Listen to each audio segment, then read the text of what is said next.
আকাশবাণী কলকাতা স্থানীয় সংবাদ পড়ছি সুদীপ বসু। প্রথমে বিশেষ বিশেষ খবর। এসএসসি যে ৪৪,০০০ শূন্যপদে নিয়োগের বিজ্ঞপ্তি ও নিয়ম প্রকাশ করেছে তাকে চ্যালেঞ্জ জানিয়ে কলকাতা হাইকোর্টে মামলা দায়ের। রাজ্য সরকার তাজপুর গভীর সমুদ্র বন্দর প্রকল্প আদানি গোষ্ঠীর হাত থেকে নিয়ে নিয়েছে। নদিয়ার কালীগঞ্জ বিধানসভা উপনির্বাচনের জন্য জমা পড়া মনোনয়নপত্রগুলি আজ পরীক্ষা করে দেখা হয়।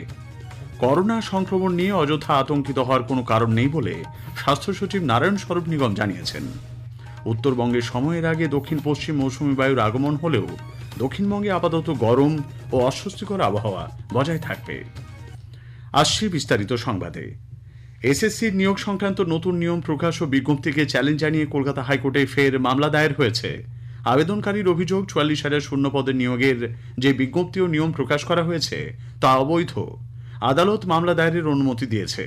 আগামী ৫ই জুন বিচারপতি রাজা বসু চৌধুরীর অবকাশকালীন বেঞ্চে এই মামলার শুনানি। মামলাকারীর আইনজীবী আদালতে জানান, সুপ্রিম কোর্টের নির্দেশ অনুযায়ী নিয়োগ প্রক্রিয়া করতে হবে ২০১৬ সালের বিধি মেনে এবং শুধুমাত্র ওই বছরের প্রার্থীদের মধ্যে থেকেই। কিন্তু এক্ষেত্রে সেই নির্দেশ মানা হয়নি। বয়সের ছাড়ের বিষয়টিও নির্দেশ মেনে হয়নি বলে মামলাকারীর দাবি। কোনো প্রার্থী যদি একাধিক পরীক্ষায় বসে থাকেন তাহলে সবগুলোতেই বয়সের ছাড় পাবেন, কিন্তু নতুন বিজ্ঞপ্তিতে একবার মাত্র সুযোগ দেওয়ার কথা জানানো হয়েছে। এরকম একাধিক আপত্তির কথা জানিয়েছেন মামলাকারীর আইনজীবী। উল্লেখ্য, গত ২৯শে মে নিয়োগের নতুন বিধি এবং ৩০শে মে চাকরির বিজ্ঞপ্তি প্রকাশ করেছে এসএসসি। রাজ্য সরকার নিয়োগ প্রক্রিয়া স্বচ্ছভাবে করতে চায় না বলে অভিযোগ করেছেন বিধানসভায় বিজেপির মুখ্য সচেতক শঙ্কর ঘোষ। এই সরকার পরীক্ষা এবং পরীক্ষার ফলাফলের ক্ষেত্রে একটা অদ্ভুত অনিয়মের জায়গা তৈরি করে রাখে, যাতে কেউ মামলা করে এবং পুরো চাকরির পরীক্ষাটা ভেস্তে যায়। এই পরিকল্পনাটা তৃণমূল কংগ্রেসের রাজনৈতিক পরিকল্পনা। রাজ্যের সরকারের বর্তমান অর্থনৈতিক পরিস্থিতিতে আর নতুন করে সরকারি চাকরিতে অন্তর্ভুক্ত করা মানে তাদের মাইনে ইত্যাদি দেওয়া সম্ভব নয়।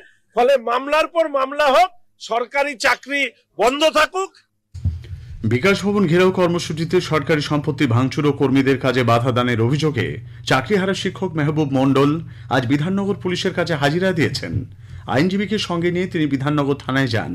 তাঁর বর্ধমানের বাড়ির বাইরে পুলিশ হাজিরা দেবার নোটিশ লাগিয়ে আসে বলে মেহবুব জানিয়েছেন। এদিকে আরও এক চাকরিহারা শিক্ষক অমিত রঞ্জন ভূঁইয়াকে পুলিশ তলব করেছে বলে খবর। বঙ্গীয় প্রাথমিক শিক্ষক সমিতি পুরুলিয়া, বাঁকুড়া, পূর্ব মেদিনীপুরের মতো জেলাগুলির পাশাপাশি দক্ষিণবঙ্গের সবকটি জেলাতে সকালে স্কুল শুরু করার দাবি জানিয়েছে। পাশাপাশি শিশুদের নির্দিষ্ট সময়ে জলপান নিশ্চিত করতে ওয়াটার বেল চালুরও দাবি জানিয়েছে সংগঠনটি। শিক্ষানুরাগী ঐক্যমঞ্চের সাধারণ সম্পাদক কিঙ্কর অধিকারী আবহাওয়ার পরিস্থিতি অনুযায়ী অন্তত ৭ দিন মর্নিং স্কুল চালু করা প্রয়োজন বলে জানিয়েছেন। রাজ্য সরকার তাজপুর গভীর সমুদ্র বন্দর প্রকল্প আদানি গোষ্ঠীর হাত থেকে সরিয়ে নিয়েছে। গতকাল রাজ্য মন্ত্রিসভা প্রশাসনিক সিদ্ধান্তে ছাড়পত্র দেয়। এই প্রকল্পের জন্য নতুন করে দরপত্র আহ্বানের সিদ্ধান্ত হয়েছে। উল্লেখ্য, ২০২২ সালে আদানি গোষ্ঠী এই বন্দর নির্মাণের জন্য লেটার অফ ইন্টেন্ট বা প্রাথমিক আগ্রহপত্র জমা দিলেও রাজ্য সরকারের কাছ থেকে তারা কাজের বরাত পায়নি। অন্যদিকে রাজ্য সরকার জানিয়েছে এই বন্দর তৈরির জন্য প্রয়োজনীয় ছাড়পত্র মেলেনি কেন্দ্রীয় সরকারের কাছ থেকে। নদিয়ার কালীগঞ্জ বিধানসভা উপনির্বাচনের জন্য জমা পড়া মনোনয়নপত্রগুলি আজ পরীক্ষা করে দেখা হয়েছে। প্রার্থীপদ প্রত্যাহারের শেষ দিন বৃহস্পতিবার ৫ই জুন। ভোট নেওয়া হবে ১৯শে জুন। ২৩শে জুন ভোট গণনা। অবাধ ও সুষ্ঠু ভোট গ্রহণ সুনিশ্চিত করতে ২০ কোম্পানি কেন্দ্রীয় বাহিনী মোতায়েন থাকবে। এই সপ্তাহের মধ্যে বাহিনী রাজ্যে এসে পৌঁছবে বলে নির্বাচন কমিশন সূত্রে জানা গেছে। কালীগঞ্জ বিধানসভা আসনের উপনির্বাচনে বামফ্রন্ট সমর্থিত জাতীয় কংগ্রেস প্রার্থী কাবিল উদ্দিন শেখকে সিপিআই এমএল লিবারেশন সমর্থন করবে। আজ এক বিবৃতিতে পাশাপাশি একই ধরনের অভিযোগে যাতে আর কোনো মামলা দায়ের না হয় তা নিশ্চিত করতে বলা হয়েছে রাজ্যকে। আগামী ৫ই জুন মামলার পরবর্তী শুনানি। কলকাতা পুর এলাকায় ট্রেড লাইসেন্স ফি বাড়ানোর প্রতিবাদে শ্রমিক সংগঠন আইএনটিইউসি সেবা দল আজ দুপুরে পুরভবনের সামনে বিক্ষোভ দেখিয়েছে। মেয়র ফিরহাদ হাকিম না থাকায় তারা মেয়রের কার্যালয়ে ডেপুটেশন জমা দেন। আইএনটিইউসি সেবা দলের সভাপতি প্রমোদ পাণ্ডের অভিযোগ, লাইসেন্স ফি বৃদ্ধির ফলে ছোট ব্যবসায়ীরা আর্থিক চাপের মুখে পড়ছে। তারা পুরনো ফি ফিরিয়ে আনার দাবি জানিয়েছেন। অপারেশন সিন্দুরের সাফল্য সেনাবাহিনীর বীর জওয়ানদের কুর্নিশ জানিয়ে অভিনেতা খরাজ মুখোপাধ্যায় বলেছেন, জাতি, ধর্ম, বর্ণ নির্বিশেষে সকলেই গর্বিত। পেহেলগাঁওতে যে ঘটনা ঘটেছে তার পুনরাবৃত্তি যাতে আর না হয় সে প্রার্থনাও করেন তিনি। ভারতবাসী হিসেবে একটা বিরাট গর্বের বিষয়, একটা বিরাট জয়। এবং আমরা মনে মনে অন্তত এটুকু আশা করব যে এই জিনিসটার আবার পুনরাবৃত্তি যাতে না হয়, সেটা মনে মনে ভীষণভাবে চাইবো। সবচেয়ে অবাক হয়েছি যে মহিলারাও কিন্তু একদম সমগোত্রীয় হয়ে একেবারে পুরুষের সঙ্গে সমান তালে তাল মিলিয়ে এইভাবে লড়াই করেছেন। আমরা খুব খুশি, আবারও বলছি আমরা খুব আনন্দিত এবং আমরা খুব গর্বিত যে আমরা ভারতবাসী। এবারে স্পটলাইটের বিষয়ে অপারেশন সিন্দুর সংসদীয় প্রতিনিধি দল অংশ নিয়েছেন বিশিষ্ট আইনজীবী দেবজিৎ সরকার।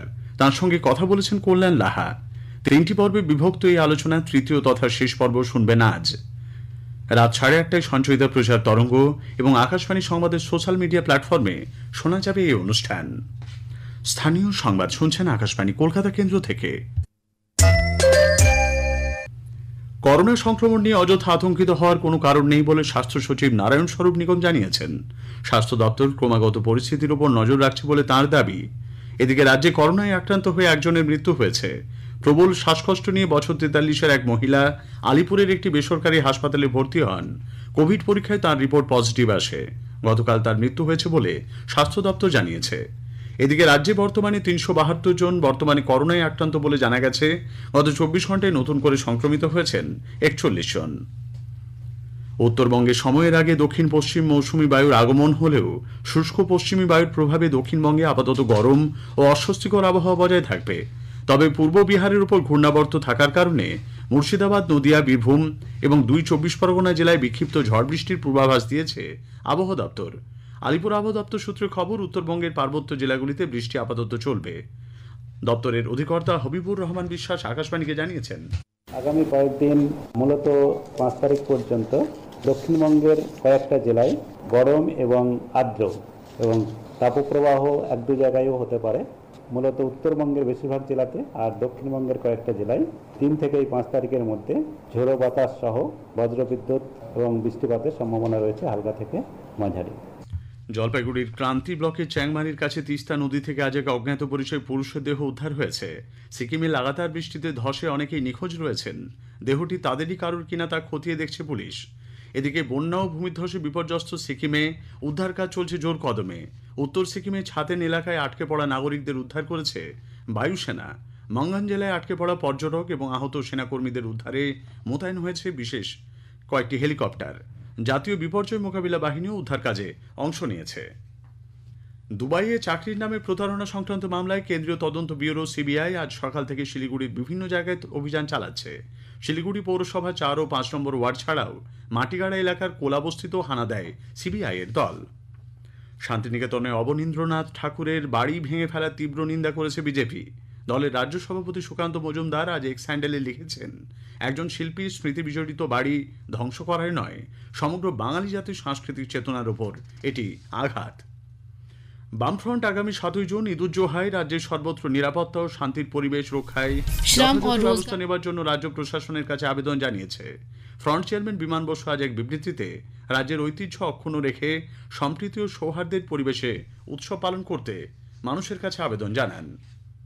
উত্তর 24 পরগনার খড়দা ও কামারহাটি এলাকার পুলিশ যৌথ অভিযানে ধৃত অস্ত্র ব্যবসায়ী নায়েব আনসারি ওরফে নেপালির 10 দিনের পুলিশ হেফাজত হয়েছে।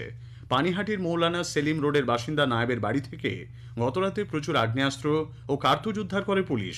ওই ব্যক্তি তৃণমূল কংগ্রেস ঘনিষ্ঠ বলে এলাকাবাসীর দাবি। নানা ধর্মীয় আচার অনুষ্ঠানের মধ্যে দিয়ে আজ লোকনাথ ব্রহ্মচারীর 135তম তিরোধান দিবস পালিত হচ্ছে। এ উপলক্ষে টিয়েঘরিয়া, চাকলা সহ বিভিন্ন স্থানের লোকনাথ মন্দিরগুলিতে সকাল থেকেই ভক্তদের ভিড় চোখে পড়ছে। শেষ করার আগে স্থানীয় সংবাদের বিশেষ কিছু অংশ আরও একবার। এসএসসি যে 44,000 শূন্য পদে নিয়োগের বিজ্ঞপ্তি ও নিয়ম প্রকাশ করেছে তাকে চ্যালেঞ্জ জানিয়ে কলকাতা হাইকোর্টে মামলা দায়ের। রাজ্য সরকার তাজপুর গভীর সমুদ্র বন্দর প্রকল্প আদানি গোষ্ঠীর হাত থেকে সরিয়ে নিয়েছে। স্থানীয় সংবাদ শেষ হলো। এরপর খেলার খবর 8টা বেজে 10 মিনিটে।